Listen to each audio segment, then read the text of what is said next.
email ဒီမျိုးပို့ရတာကိုတွေ့ရမှာပေါ့နော်သူရဲ့ time stamp နဲ့ပါတယ် email ဘာလဲဆို free detail ချက်ချင်းစစ်ဆေးပါဆိုမှဒီမျိုး email ပို့တာခုပြောပြပေးမယ် Python code ကတော့ဒီ Gmail ရဲ့ SMTP ဝန်ဆောင်မှုကိုတုံးပြီးမှပေါ့နော်ဒီဝန်ဆောင်မှုကိုတုံးပြီးမှ SMTP ဆိုတဲ့ဝန်ဆောင်မှုကိုတုံးပြီးမှအလန်းတတိပေးချက် email ပို့နိုင်မှုရေးသားထားတာလေးပဲဖြစ်တယ်ပေါ့နော်ဒီဘယ်လိုပြောမလဲဆိုရင်ဒီကိုရဲ့ရည်ရွယ်ချက်ကကြပေါ့နော်ဒီ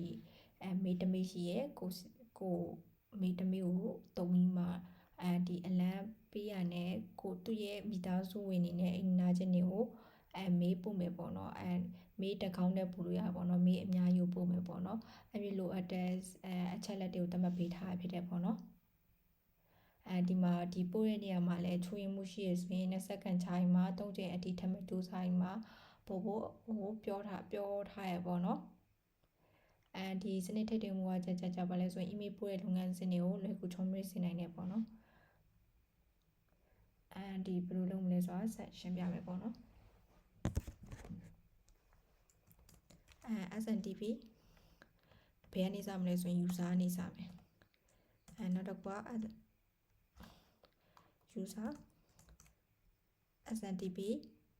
as password အဲ့ဒါကိုကြာ SNTP hot အရင်လာတယ် hot ပြီးရင်ဘာလုပ်မလဲဆိုရင်SNTP ရဲ့ပေါ်လာမယ်ပေါ်လာမယ်နောက်တစ်ခုကကြာဘာလဲဆိုရင်နောက်ကြာပြိုင်မှစူးစမ်းခိုင်းမယ် retry ကလာမယ်နောက်ကြာ retry delay လာမယ်ဒီကောင်လေးရဲ့တစ်ခုချင်းစီရှင်းပြပေးမယ်ပေါ့နော်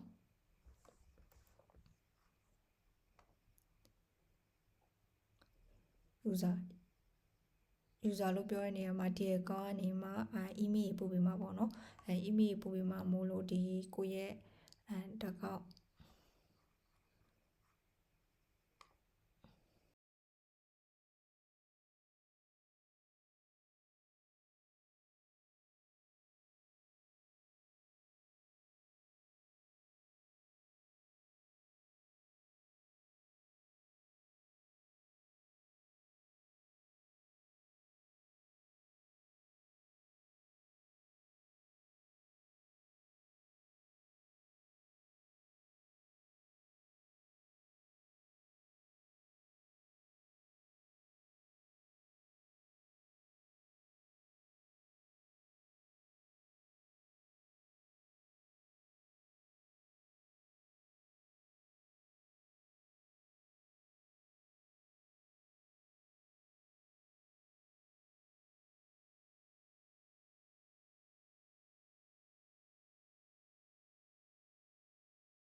ဒီအကောင့်ပေါ့နော်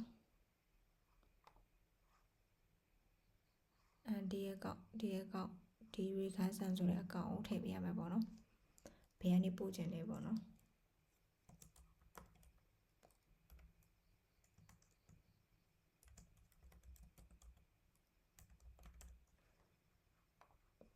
အပတ်စွာကကြတော့ဒီပြောပြထားတဲ့အတိုင်းပဲထည့်ရမယ်ပေါ့နော်ပါတယ်ဒီဆိုင်တော့ဆိုင်တော့စီအောင်တော့ဆောင်တော့မောင်းမရဘူးပါလာလို့ဖိုင်းနေတယ်ဟယ်လို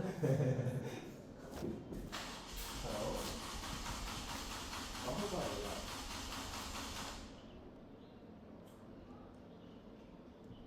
အောက်ကိုဆက်ရတယ်အောက်လို့ဆောင်တော့ဘယ်လောက်ဆက်ရလဲအချီချီရတော့လေဒီနေ့တော့ဆောင်းတရားဟုတ်ကဲ့ဟုတ်ကဲ့ဟုတ်ဟုတ်ဟုတ်ကဲ့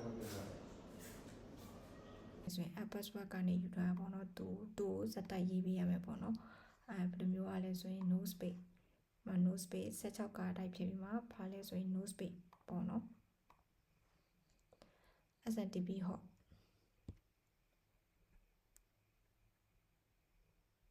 အမြင်ပို့တဲ့ဒီ server လိပ်စာဖြစ်တယ်ပေါ့နော်ဒီ server လိပ်စာကျတော့ဘာလဲဆိုရင်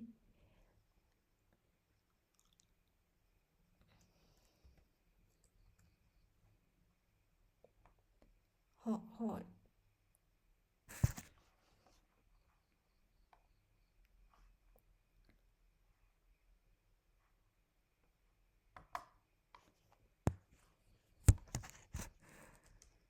smpt.gmail.com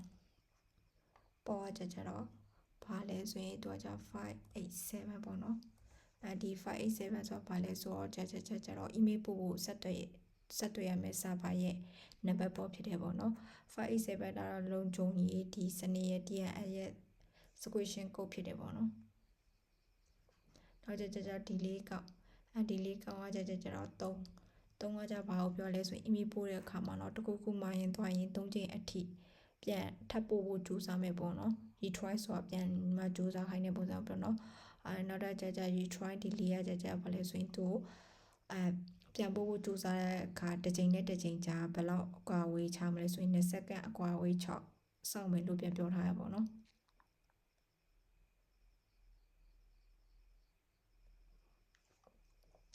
ပြီးတော့သူဆိုရင်တော့ဒီမှာ resistance ဆိုတာကြပါလဲဆိုရင်သူက email လက်ခံမဲ့သူလို့ပြောပါပေါ့နော် email လက်ခံတဲ့သူတွေမှာဒီခေါင်းနဲ့ရေးလို့ရတယ်အပြင်@gmail.com ကောမချိုင်းမှာဒီမှာလက်ခံခြင်းတဲ့ဟာတွေအကုန်လုံးရေးပေးလို့ရတယ်ပေါ့နော်ကောမနဲ့အဓိကတော့ပါရေးပေးရမယ်ဆိုရင်ကောမချိုင်းမှာရေးပေးရမယ်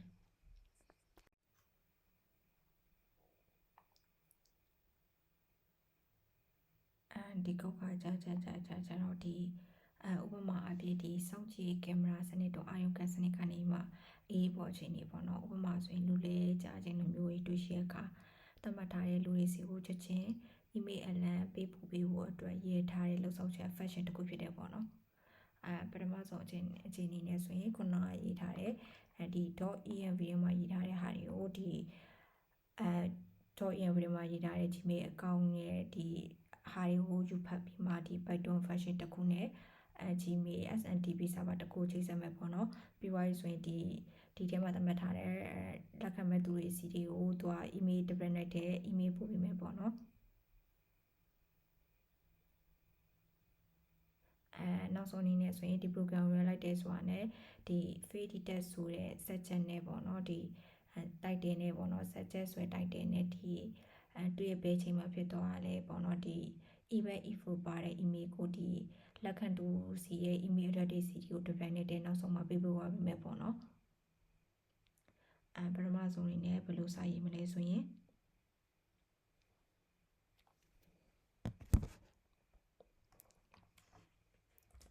import ဘာ import လုပ်မလဲဆိုရင်ခုနက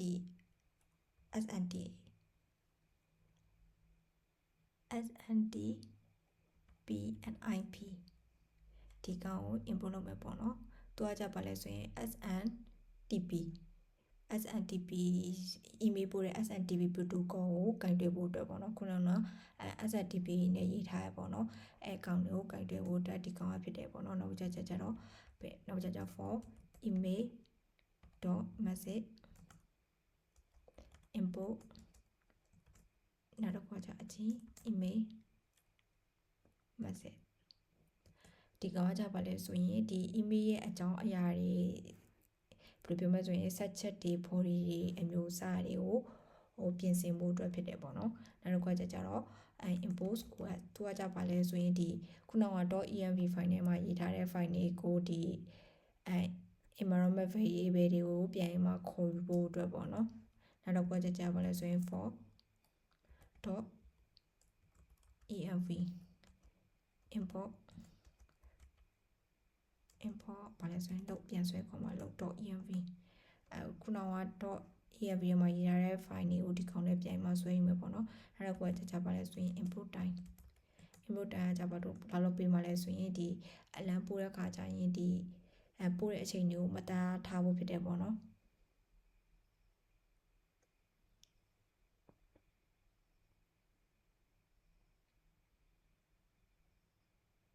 ပထမဆုံးဘာလဲဆိုရင်လောက်ဆွဲတင်မယ်ပေါ့နော်လောက် .env ကိုဆွဲတင်မယ်အဲ့တော့လောက် .env ကိုဆွဲတင်မယ်ဒီကောင်ကကြဆွဲတင်မယ် function ဖြစ်တယ်ပေါ့နော်ဒီကောင်တွေက .env file တတ်မှတ်ထားတဲ့ file တွေဖြစ်တဲ့ဒီထဲမှာအစားရှိတဲ့ဟာတွေအကုန်လုံးဆွဲတင်နေပေါ့နော်ဆွဲတင်တော့ပြီးသွားပြီဆိုရင်တော့ဒီစနစ်ထည့်သွင်းမှုကိုတတ်မှတ်မယ်ပေါ့နော်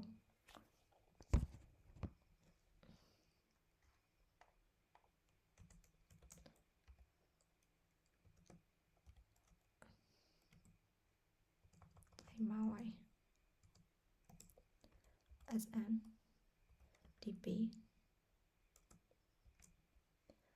ပထမဆုံးဘာလို့မလဲဆိုရင်ဒီ Gmail server ကိုအရင်ဆုံးစမှာမလို့ hot ကိုအရင်ခေါ်တယ်နောက်ကြပါလဲဆိုရင်စပြီးပါဆိုရင် SNTP နောက်တော့ကြပါလဲ server စပြီးပါဆိုရင်ပေါ့ကိုပြန်စားခိုင်းမှာကြောင့်ပေါ့ကိုပြန်ခေါ်တယ်နောက်ကြမှာ SNTP ဟောပြောင်းအောင်လဲဆိုရင် user SNTP user ပြီးရင် app password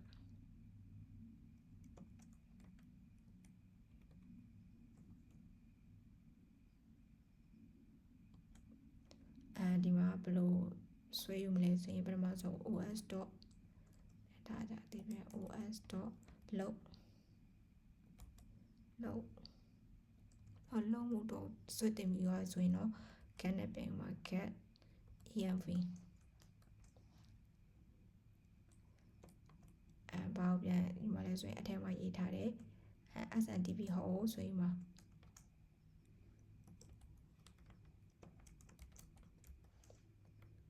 ဒီကောင်ဆိုရင်ပဲအကယ်တူဆွဲယူလို့ဒီအထက်မှာရေးထားတဲ့ variable name ကိုဆွဲယူလို့မရခဲ့ဘူးဆိုရင်တော့ default ဆိုတဲ့ value ကိုသုံးမယ်ပေါ့နော် default ဆိုရင်နောက်ကကြပဲနောက်ကလဲဆိုရင်ဒီနောက်က default ဆိုတဲ့ဟာကိုသုံးမယ်ပေါ့နော်ဘာလဲဆိုရင် sntp.gmail.com ဆိုတဲ့ဟာကိုသုံးမယ်ပေါ့နော်နောက်တစ်ခုတွေလည်းအတိုင်းပဲဆိုရင် os.get env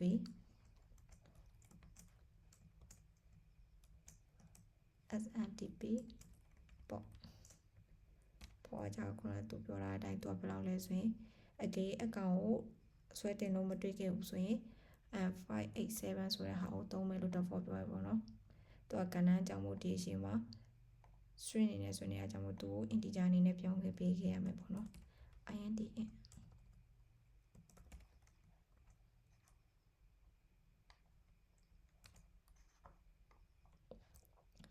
တော့လည်း os.get env သူကတော့ဘာကိုဆွဲတင်မှာလဲဆိုသူကလည်း SNTP user သူကတော့ default ထားလို့မရဘူးပေါ့နော်သူဒီကောင်ကြီးကကြတော့အနေများလို့ထားလို့မရဘူး default မပါဘူးသူက os.get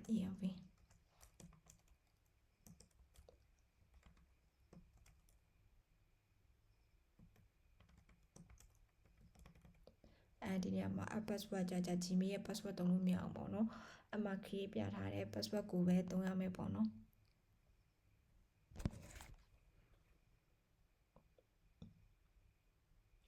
ဒီကောင်တစ်ခုကကျတော့လုံခြုံရေးအရာကြောင့်မို့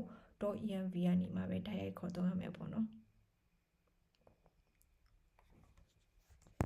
နောက်ပြီးသွားဆိုရင် recipe လက်ခံမဲ့သူရေးမယ်ပေါ့နော် RECIPINDS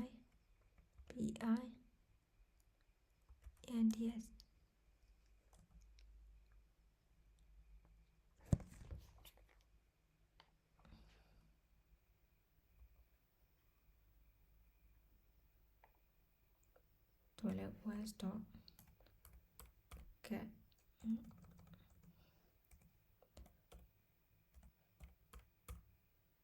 env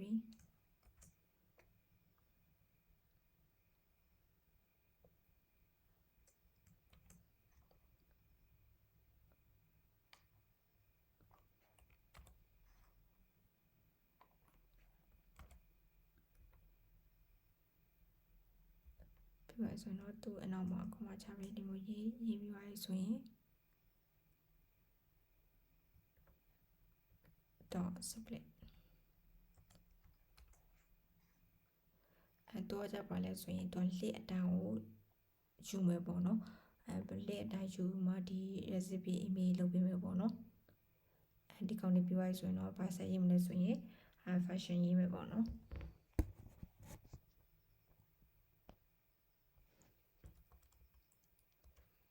function ကဘာလဲဆိုရင် send email အလံ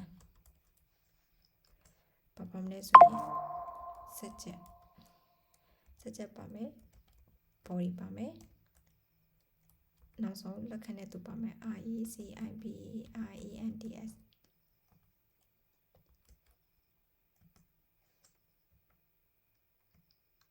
သူပါရာမီတာဒီ function တစ်ခုမှာပါရာမီတာဘယ်နှခုပါမလဲဆိုရင်3ခုပါမယ်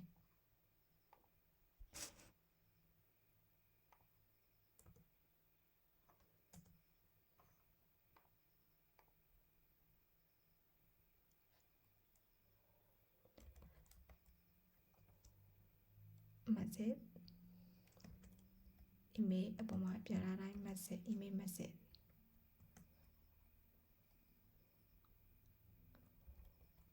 msg.set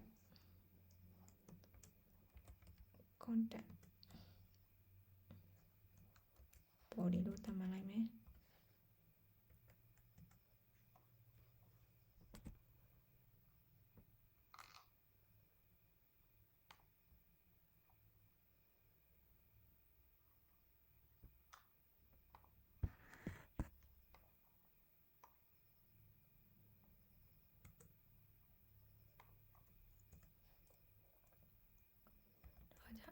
ing ပါရင်မလဲဆိုရင် subject ဆိုတော့တိုင်တင်နဲ့တူတူပဲပေါ့နော် subject က subject ပဲပေါ့နော်တော့နောက်ကြောင့် message ဘယ်ကိုပြန်ပို့မှလဲ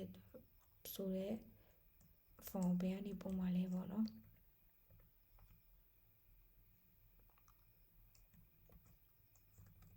ဘယ်ကနေပို့မှလဲဆိုရင် SNTP user ကနေမှပို့မယ် message ဘယ်ကိုပို့မှလဲဘယ်သူ့ကိုပို့မှလဲပေါ့နော်သူကကြောက်ပါလဲဆိုရင်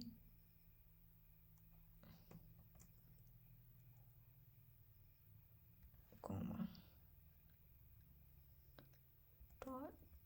join ဒီအကုန်လုံးပို့ပေးမယ်ပေါ့နော် join ဆိုမှလက်ခံမဲ့သူအကုန်လုံးပို့ပေးမယ်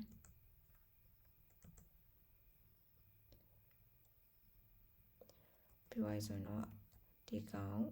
ကိုဆောင်နဲ့ချိန်လာမချိန်လာလို့တော့မယ်ပေါ့နော်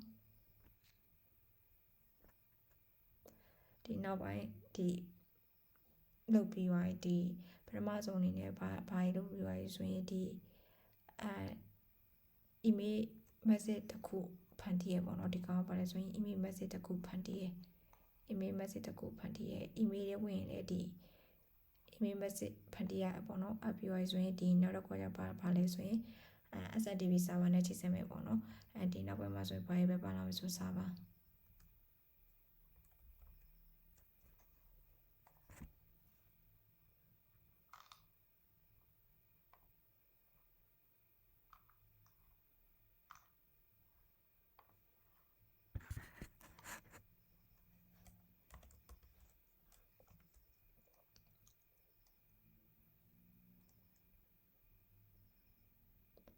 server equal to SNDP let dot SNDP ပေါ့နော်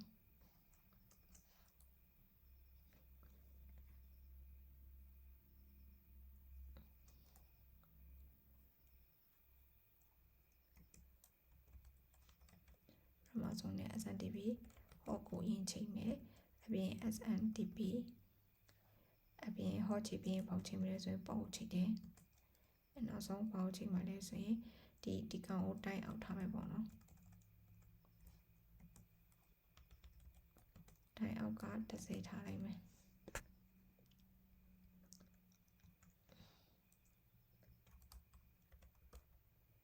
server SNDP ပြီးရဆိုရင်တော့ server ကိုဆက်ရမယ်ပေါ့နော် step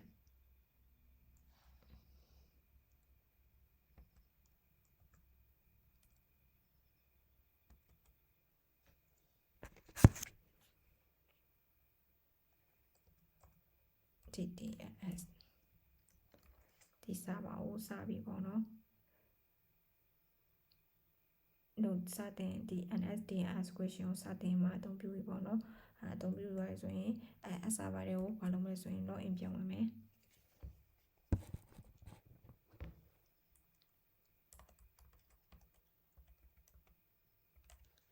login ဝင်တာကဘာနဲ့ဝင်မှာလဲဆိုရင်SNDP user ရဲ့ SNDP app password ရဲ့ဒါလည်းဆိုရင်email ပြမဆိုရင်ဒီ server နဲ့ချိန်တယ်server နဲ့ချိန်ပြီးရင်server ကို start စလိုက်တယ်ပြီးရဆိုရင်server တွေကို login ဝင်မယ်login ဝင်သွားပြီဆိုရင်ဘာလဲဆိုရင် email ပို့ခြင်းနဲ့ချိတ်ဆက်မှုဖြုတ်ခြင်းပေါ့နော် email ပို့ပြီပေါ့နော်ဒီမှာ email ပို့မယ် server တော့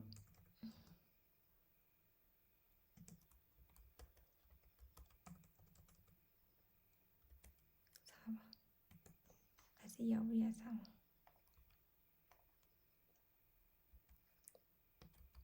ဆက်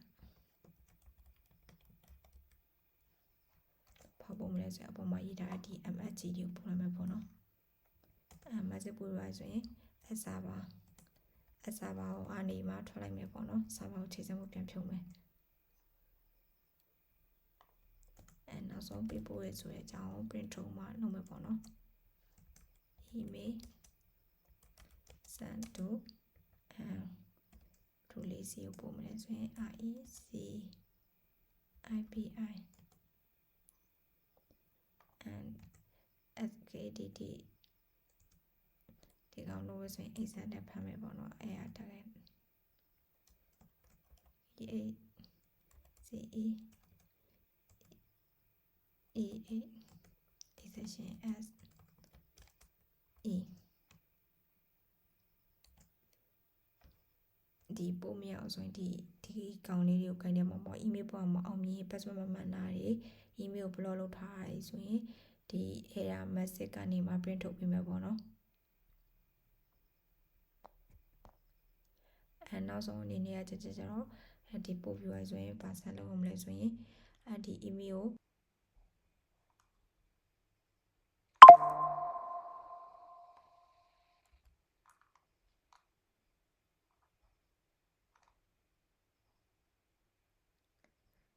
ဒီကောင်နဲ့ရေးပြီးရဆိုရင်ဒီကောင်ရောက်လားမရောက်လားပို့ကြည့်မယ်ပေါ့နော်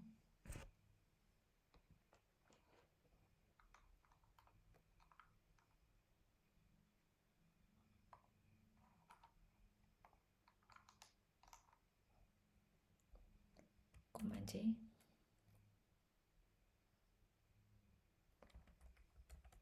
Python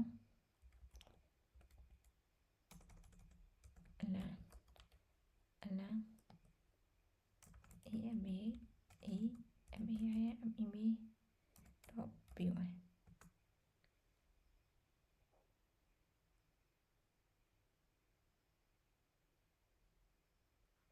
ဒီမှာ email ပို့သွားပြီပေါ့နော်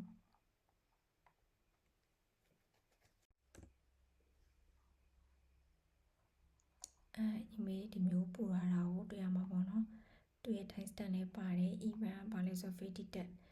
ချက်ချင်းစစ်ဆေးပါဆိုမှဒီမျိုး email ပို့တာ